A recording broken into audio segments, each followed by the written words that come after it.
ગામડાનો ધબકા ચેનલના સૌ ખેડૂત મિત્રોને જય માતાજી મિત્રો। આજે 8 ફેબ્રુઆરી અને શનિવાર ડુંગળીની બજારની વાત કરીએ તો મિત્રો એક નાસિકના વેપારી અને એક આપણે ગુજરાતના વેપારીએ શું તેમની ધારણા અને અંદાજો આપ્યા છે તેની વાત કરીશું। ભાવ સ્થિર રહેવાની છે, નિકાસ વિશે શું વાત કરી છે તેની વાત કરીશું મિત્રો। તો ચાલો કરીએ ડુંગળીની વાત। તો મિત્રો પહેલાં આપણે રાજકોટના એક વેપારી છે એમણે શું કીધું તે જોઈ લઈએ, અને પછી નાસિક મહારાષ્ટ્રના એક વેપારી છે તેમનો શું મત છે તેની વાત કરીશું। પહેલાં આપણે આ રાજકોટના વેપારીની વાત કરીએ તો ડુંગળીની બજારમાં ભાવ સ્થિર છે। રાજકોટમાં લાલ ડુંગળીની રોજની 8 થી 10 હજાર કટ્ટાની આવક થાય છે અને ભાવ 20 કિલોના ₹350 થી 450 વચ્ચે ક્વોટ થાય છે। સફેદ ડુંગળીની આવકો હજી રાજકોટમાં આવતી નથી। ગોંડલ અને મહુવા સહિતના સેન્ટરોમાં સફેદ ડુંગળીની આવક થાય છે। ડુંગળીની બજારમાં હાલ તેજી થાય તેવા સંજોગો નથી અને 15 દિવસ સુધી બજારો સ્થિર રહે તેવી ધારણા છે। ડુંગળીની બજારમાં નિકાસકારોની પૂછપરછ છે અને શ્રીલંકા, બાંગ્લાદેશ સહિતના દેશમાં થોડી નિકાસ થઈ હોવાના સમાચાર છે। જો નિકાસ વેપારોમાં વધારો થાય તો ડુંગળીની બજારને ટેકો મળે તેવી સંભાવના છે। ગુજરાતમાં પીળી નવી ડુંગળીની આવકો હજી 1 મહિના પછી ચાલુ થશે। અત્યારે ઊભા પાકની સ્થિતિ સારી છે, કોઈ જગ્યાએ પાકમાં બગાડ કે રોગ જીવાતના સમાચાર આવતા નથી। તાજેતરમાં ઠંડી પડી છે તેનાથી પણ પાકને ફાયદો થયો છે। ડુંગળી માટે સાનુકૂળ વાતાવરણ હોવાથી ઉતારો પણ સારો આવે તેવી ધારણા છે અને એવરેજ વીઘા દીઠ 300 થી 350 મણનો ઉતારો આવશે, જ્યારે નબળા માલમાં 280 થી 300 મણનો ઉતારો આવી શકે।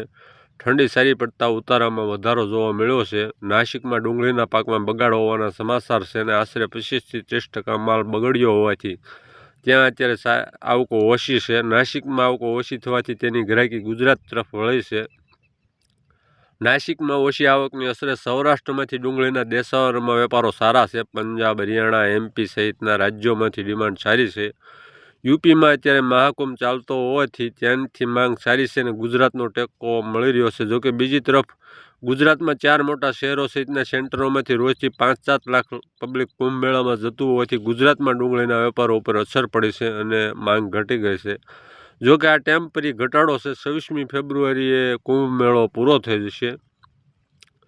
હવે જે મહારાષ્ટ્રના વેપારી છે એમણે શું કીધું એ જોઈ લઈએ। નાસિકમાં ડુંગળીના ભાવમાં ખાસ કોઈ હલચલ નથી અને ભાવ સાધારણ જોવા મળી રહ્યા છે। નાસિકમાં અત્યારે ડુંગળીના ભાવ ક્વિન્ટલના ₹1500 થી 2500 વચ્ચે ક્વોટ થાય છે। નાસિકમાં ડુંગળીની આવકો પણ મર્યાદિત માત્રામાં થઈ રહી છે।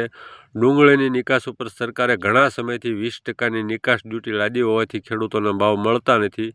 ડુંગળીમાં સારા ભાવ મળવાનો સમય છે ત્યારે સરકારે નિકાસ નિયંત્રણો લાદી દેતા ખેડૂતોને તેનો ફાયદો થયો નથી।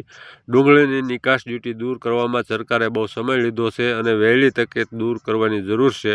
નાસિકમાં ગાવઠી ડુંગળી કે જે ઉનાળુ સિઝનમાં આવે છે અને તેનો સ્ટોક પણ થઈ શકે છે।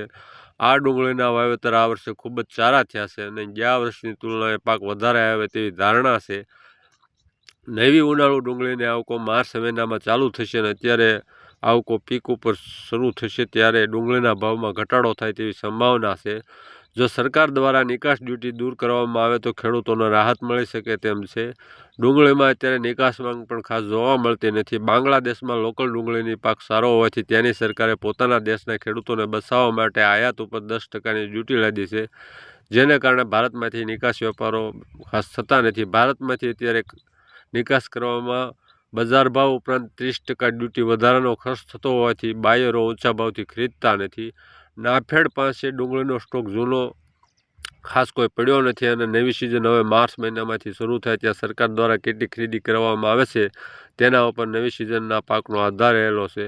જો સરકાર ડુંગળી ખેડૂતો પાસેથી સીધી જ ખરીદી બજાર ભાવથી કરે તો ખેડૂતોને ફાયદો થઈ શકે તેમ છે, એ સિવાય કોઈ ફાયદો છે નહીં। મિત્રો આ હતા નાસિકના વેપારીનો મત। તેઓ પણ ડ્યુટી હટાવવાની માંગ કરી રહ્યા છે, તેના ખેડૂતો પણ કરી રહ્યા છે। આપણે એથી માંગ થાય અને જો નિકાસ ડ્યુટી હટે તો ખેડૂતોને જરૂર ફાયદો થઈ શકે એમ છે। ચેનલની માહિતી સારી લાગી હોય તો ચેનલને સબસ્ક્રાઈબ કરજો, વિડીયોને લાઇક કરજો અને શેર કરજો। જય માતાજી।